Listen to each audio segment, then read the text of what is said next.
So remember, professionals are expensive, right? I'm not going to sit here and say hiring a divorce attorney is cheap. Not cheap.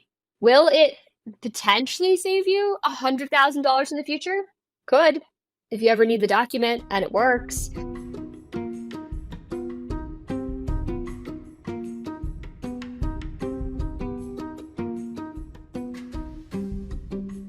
Hello, and welcome to Planish's podcast, Future Rich. I'm your host, Barbara Ginty, and I'm also a CFP, which is a certified financial planner.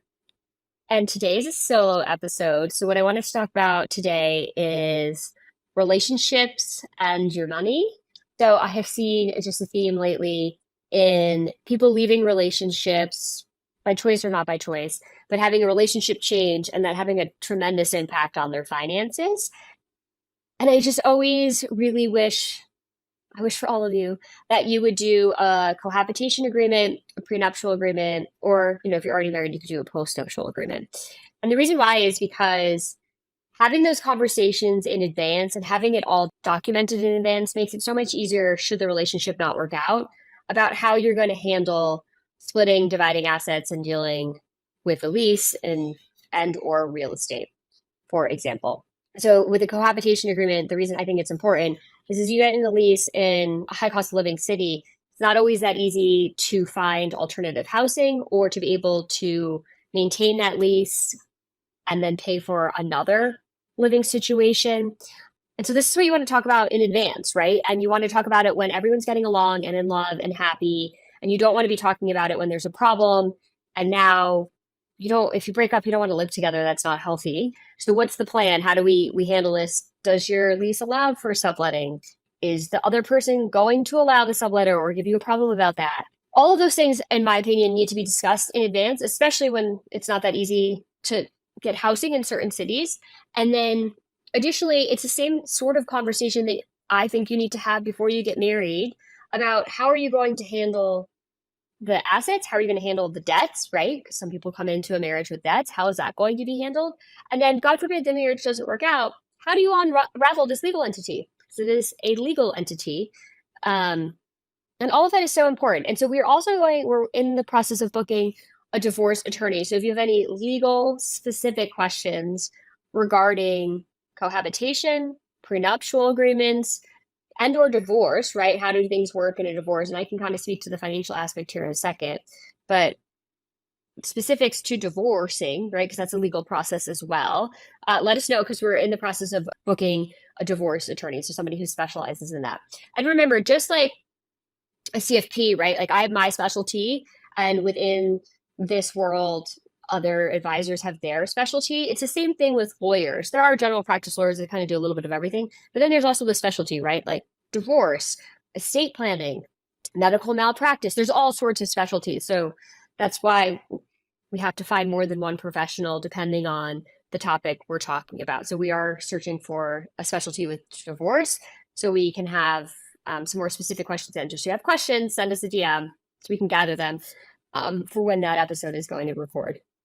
But from my standpoint, as the financial professional, what I like to see is that this is all discussed in advance when everybody is getting along and you're doing it with love, right? And then rather than waiting and, the idea is you put it all together and that you never use it, right? And in life, especially as an adult, there's a lot of things that you work on and that you put together and that you hope you never use. And one big one of those is life insurance. I have life insurance. Oftentimes, I will talk to people and say they probably need life insurance or might want to consider life insurance. And the hope is that you don't use it. And statistically, as a youngish person, I don't know if I would say young anymore, but youngish person, statistically unlikely, right, to pass away. But I still have life insurance. I'm more statistically likely to end up divorced if we were looking at the odds. So it's crazy to me that people get life insurance. Also, people get homeowners insurance, right? Like I'm sitting in a house, I have homeowners. The odds of your house burning down are pretty slim for this to be completely burned to the ground. Can it happen? Absolutely. Statistically unlikely. The most likely thing that will happen to me would be a divorce, statistically speaking. And so, that's true for other people, right? Like if you look at the statistics of divorces in our country, depends on whether it's your first marriage, second or third, right? It depends on what age you get married. There's a lot of factors, but the statistics are it is a possibility that people, when you get married, that you could have a divorce happen in your lifetime. Not choice. Because remember, it takes two people to get married. It only takes one person to say they want to get divorced. If one person decides they're done with the marriage, I mean, you can't force somebody to be married. As far as I know, maybe we'll confirm that with an attorney. Maybe there's a state where like, no, you're not allowed to get divorced. But as far as I know, if somebody, one half of the partnership wants a divorce, you go through divorce. So that's the interesting thing too, because I guess I had maybe naively thought before I went through my own personal situation that if both of you agree to be in the relationship, then both of you will work to save the relationship and stay in the relationship. And that's not my experience. It's just one party can say, I'm done, and walk out and leave. And then you have a breakup and a divorce or the ending of a domestic partnership or what have you. And so given the statistics around it, I think it makes sense for everyone. I believe that everybody should have these documents before going into a relationship. Mainly if you're both getting married at, we'll just say 18, nobody has a penny and nobody has any debt. You're both at 0, 0, 0. Then maybe you don't. You can also confirm that with an attorney. But otherwise, I think you should have these documents in place to prevent future heartache, frankly, is what it comes down to.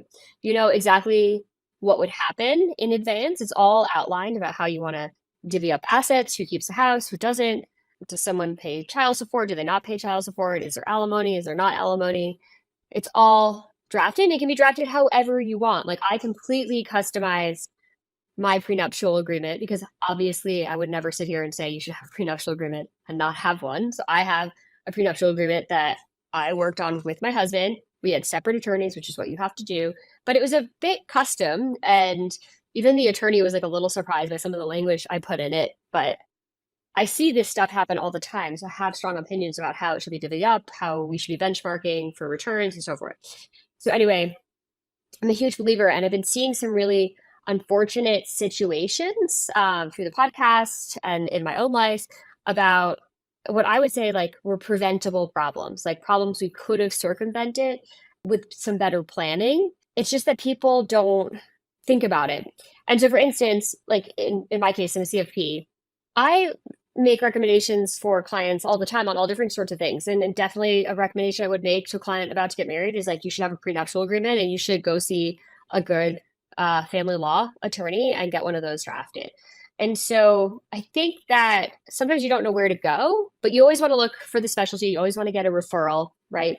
And make sure it's somebody you trust. And it is a bit hard to vet these professionals, but there's a way to do it. And there's a way to find someone you feel comfortable with, where you feel like you're getting a fair price or a comfortable price in the ballpark of what it should be. And then I think having these documents, like all the other documents, I think are just invaluable at preventing future heartache and future problems for yourself. And having watched it so much happen so much this year, I just want it to have a little refresher for all of our new listeners that when you engage in a legal contract with another person, you should also be having the financial discussion with them.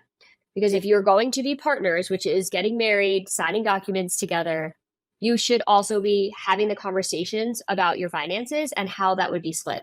And if you go to sit down with a future partner and you can't get through these conversations, then to me, that's a very big red flag. Like you should be able to sit down and say, okay, if God forbid we got divorced, what is happening with the house? How would it work if you stayed home with kids and I didn't? To me, all of this should be like planned out in advance. And obviously you don't know what the future holds. It's impossible. We don't have a crystal ball, but you adjust, right? But you at least have the layout for the existing situation. And then you can adjust as you go as life changes or life looks different than what you had planned for. You just adjust these documents. So, but if you can't, and I've heard this before, like sitting down and figuring this out was a nightmare. We're not speaking. Like those are things that I think need to be addressed before you become legal partners together, right? Before you guys are an entity. And I don't want to say that marriage is a business because it's not, but from a legal standpoint, it's similar to engaging in a business venture with somebody. Because you're tethered to each other and your decisions impact each other, right? And if you're owning assets together, both names are on there, right? So you can run the risk of, maybe I watched a TikTok video, which is insane, that the one spouse didn't know the other spouse was like spending all of this money and like accruing all of this debt. And not that you can't inherit debt, you can't, but if things are in joint name and you don't know and your name's on it, or you're not looking at what you're signing, like there can be bad actors out there. You can be married to a bad actor and not know. And all these things can happen, right? Like, and I see worst case scenarios, but my point is you want to be able to have open and honest, authentic financial conversations before you become a legal entity. And if you're unable to get through those conversations, to me personally, that would be a red flag. Taking care of your health isn't always easy, but it should at least be simple. That's why for the last 3 years, I've been drinking AG1 every day with no exceptions. It's just 1 scoop mixed in water once a day, every day, and it makes me feel ready to take on my day. That's because each serving of AG1 delivers my daily dose of vitamins, minerals, pre- and probiotics, and more. It's a powerful, healthy habit that's also powerfully simple. With AG1, I know I'm getting essential brain, gut, and immune health support with vitamins, probiotics, and nutrients from whole foods. I like to think of it as my nutritional insurance. I know I'm covering my nutritional bases from the very start of the day. If there's one product I had to recommend to elevate your health, it's AG1, and that's why I've partnered with them for so long. So if you want to take ownership of your health, start with AG1. Try AG1 and get a free 1-year supply of vitamin D3+K2 and 5 free AG1 Travel Packs with your first purchase exclusively at drinkag1.com/future rich. That's drinkag1.com/future rich. Check it out. So I think you should be able to have those conversations of like, how do you feel about paying down debt versus saving? What happens if we get a bonus? How would that work? You should be on the same page. You don't have to be the same. Obviously, in marriages, we often see opposites attract, but yin and yang can balance each other out. So don't have to be identical, but you just have to be on the same page and be willing to have these open and honest conversations. And there should be nothing to hide, right? You're going to become a legal entity anyway. So I feel very strongly about having the right documents in place, like I do for estate planning. It's another one of our episodes. I think you should have all your estate planning documents. I also think you should have this aspect figured out as well, whether that's a cohabitation agreement for yourself, a prenuptial agreement, postnuptial agreement. And if you're unfortunately in the situation where you're going through a divorce, there are ways around splitting up assets. The thing that we use in the financial services industry is a quadro, which is a qualified domestic relations order. And that allows us to split up your retirement assets, divvy those up without having the tax consequences. You need a divorce decree for assets that aren't part of the quadro. The quadro is a legal document for certain assets. So there are ways to handle divorce. But one of the complicated things that we're seeing right now is a lot of people locked in low interest rates with mortgages, right? And now how are you going to handle if, God forbid, you're getting divorced and you have a great mortgage, but it's based on two people? So it's something we're going to discuss in further depth when we have the attorney come on. But I just wanted to jump on and talk about it because I've just seen it. And I think a lot of these problems are a bit preventable if you have the right documents in place in the beginning. Also, if you do the right planning. So like the one example I'll give you, just like so you can hear it. There was a woman and she inherited a family house, right? So it was an inherited house. So it was in her name and completely free and clear, like no debt. And she got married and the husband said, well, I will feel more comfortable if my name's also on the house. Okay. She said, she put his name on the house, did not get advice on that decision. He then decided to leave her for somebody else and they got divorced. And this is horrible. And she had to take a mortgage out on a home that she had previously owned free and clear to buy her husband, ex-husband, who left her out of a house that was a gift from her family that he never bought or put a down payment on or paid a mortgage on. So it was free and clear when she was gifted this property. It was in her sole name. So had she gotten some advice, which yes, she would have had to pay an attorney to do her prenuptial agreement. She would have listed all of her assets for the attorney. He would have listed all of his assets, none. And the attorney would have most likely made the recommendation, you should not put your spouse on this house because then it becomes a marital asset. Depending on state, remember we have to depends on where you live in state, how these laws work. So I will give that disclaimer. And I'm also not an attorney. But in this instance, this individual woman had to take a mortgage on a house she owned free and clear to buy out her husband, who left her, all because she added his name to the property. Because he asked. That's it. Just because he asked. So that's one example of how this can go really awry really quickly. Because in a marriage, that is a legal entity. By putting his name on the property, there's another legal entity. So these are things I'm seeing right now, and I hate seeing it. I hate seeing people make what are little small decisions at the time. A small decision, no big deal. I'm just going to add his name to the house. Wait a minute. That is a massive, massive, massive deal. Huge deal. Worth hiring an attorney for $1,000 an hour to get an opinion on that, to see what the ramifications could be for that. So remember, professionals are expensive, right? I'm not going to sit here and say hiring a divorce attorney is cheap. Not cheap. Will it potentially save you $100,000 in the future? Could, if you ever need the document and it works. Like this woman, getting a prenuptial agreement with the said previous spouse before they got divorced. Let's say that ran her, at that time it was years ago, say that ran her $2,000. Well, would have saved her $100,000 for the $2,000. A good return on investment, I think. So these are the kind of things that can happen. There's like a slew of these on TikTok. I think one was the one girl, she was young, I don't know what her name was, but she basically said, "Oh, I don't know how you could end up this way," or whatever. And this other woman came on and was like, "Well, no one plans to get divorced." It was like, "Oh, I think I'm going to get married, and then I think I'm going to have a really shitty time in my 40s, and I'm going to get divorced and have to start at zero." No one says that's what I want, right? No. These things happen, right? Nobody wants them to happen, but we can't control the divorce happening or not, in my opinion. But what we can control is you starting at zero at 40 because you didn't have the right documentation when you entered the marriage. We can't, that is more preventable. So I want everybody who's sitting here, who's in a relationship, and living with somebody, to consider a cohabitation agreement. If this relationship doesn't work, how are we getting out of this? Like, who's keeping the lease? Who's paying? Are we breaking the lease? Are we subletting? What does that look like? So cohabitation agreement, and those are some of the things you should be talking about. I'm also fine if you don't formalize it with an attorney. I don't know how enforceable it is. I'm not an attorney, but I think you should just have these conversations. And then if you are engaged or wanting to get engaged and going to get married, and I know some of our listeners are engaged, so you should 100% be considering a prenuptial agreement. And if you don't think you need one, tell me why. Send me a DM and tell me why you don't think you need a prenuptial agreement. If you are already married, especially if you're recently married, you should also be considering getting a postnuptial agreement. And if you're on the unfortunate side of things where you're getting a divorce, send in your questions, because we're going to have a divorce attorney come on to answer questions. So if that's your situation, that is terrible, and I'm sorry you're going through that, but send in your questions via DM, and we will do our best to answer them when we have on the divorce attorney. But I'm looking at you all who just got married or who plan on getting married.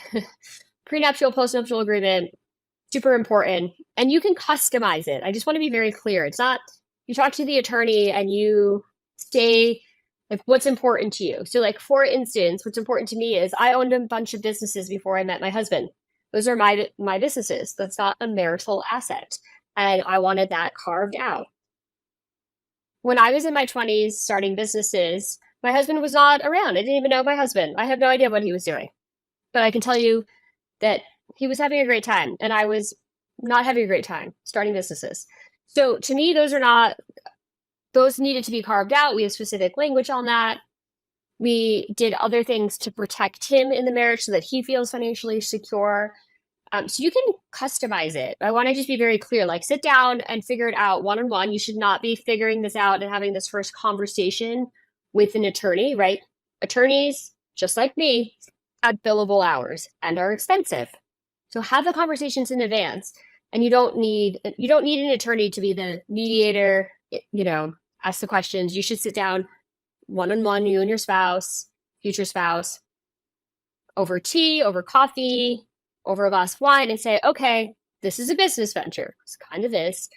What happens if it doesn't work out? What happens for the spouse that decides to maybe have children, stay home, take a back seat for their career, for the children? How does that look? What happens there? Because I'm sure you guys also saw that. I think Marcus posted it. If I can find it, we'll repost it for this episode. But the woman was staying home, had a baby with her spouse, and I forget exactly what it was, but I was like astounded they hadn't discussed this in advance of having a child and getting married. But basically, he was still charging her like rent or mortgage, but she had an unpaid maternity leave. It's like, wait, what? You just birthed a child, like your child combined, right? 50-50, like you both child's representative of both of you. And I think he was still charging her either rent or mortgage, and she had no income at the time. So I was like, these are things that should be talked about, in my opinion, in advance. Like you shouldn't find out that we'll just say in this case, I don't know if it was a husband, but the husband is expecting you to make equal financial contributions to the household and you have an unpaid maternity. Well, that feels impossible. And in my personal opinion, feels unfair. So like these are the kind of conversations you should be having in advance, right? And then like, oh, I'm going to work part-time while I care for the children. Well, how does that impact your retirement? Like, are you not saving then? Is that going to be made up for you? Where's your protections with that? So these are all the sort of things that I think need to be discussed in advance and can be all inside of a prenuptial agreement. Like it can involve all of this. Like you have to get paid back your lost retirement contributions if you don't work and your spouse does. Like there's so many ways you can go. You can design whatever prenuptial agreement you want. The world is your oyster when it comes to designing it. But what I'm telling you is don't design it at the lawyer's office. Design it at home or in a coffee shop with your significant other. Hash it all out. You both think it's fair. Then go to the attorney and say, this is what we've come up with. Do you see any problems, any suggestions, anything we've missed? And they will put it in the proper formatting, in the legalese that's state specific for you. And then they'll tell you like, oh, actually you didn't address child support or you didn't address alimony, and they'll fix it. But you should have your basic idea of like what you want to discuss with the attorney. And if you don't have it as specific, here's some ideas. How will you attribute any, I guess, appreciation of assets during the marriage? So that's one thing to think about. Anything that you bring into the marriage previously, will that stay separate property or not? So like, are the names good? Like, let's say you both have a house when you come into the marriage, 2 different houses. What are we doing with that? Are they staying separate? Are we selling one and taking money to put into the other house? Like we're going to put an addition over here, right? So property assets coming into the marriage, appreciation of property and assets during the marriage. And then what I think is super important, because as we all know, women take a huge hit for caregiving during their working years, right? Whether that's caregiving for children or caregiving for elderly and aging parents, right? What happens to the person who has to prioritize the family for a caregiving reason? The reason could be children. The reason could be a parent. Like I've seen instances where one spouse takes care of the other spouse's parent. It doesn't necessarily need to be your parent. What if you take a step back to take care of your spouse's parents? So what happens to that person? How are they protected from a retirement, in my opinion, retirement standpoint? And also if the marriage were to dissolve, like let's say they stepped out of the workforce to take care of said spouse's ailing parent, they're not going to go back in at that same salary band probably. So how is that all resolved? Those are just some talking points to get the conversation started. If you're listening to this and like, oh, we probably do need to sit down and figure this out, right? Any real specific questions, anything specific to the legal aspect of it, please send those in regarding cohabitation, prenuptial, postnuptial, and divorce. Remember, we will put together all those questions. You can send them on our website or via Instagram, and we'll just keep track of everything. But I just want to reiterate how important it is to sit down and have these conversations in advance when everybody is happy and in love and getting along. And then you do this, you pay the attorney, and then you put it away, and then you hope you never need it, right? And it can prevent a lot of future financial heartache. So that's all I have for you today. I hope you have a absolutely wonderful weekend. And don't forget, if you like the podcast, please subscribe, hit that plus button, and share with a friend. Time for our disclaimer. The opinions voiced in this podcast are for general information only and not intended to provide specific advice or recommendations for any individual. All performance references are historical and do not guarantee future results. Make sure that you consult with your own legal, tax, and/or financial advisor before making any decisions.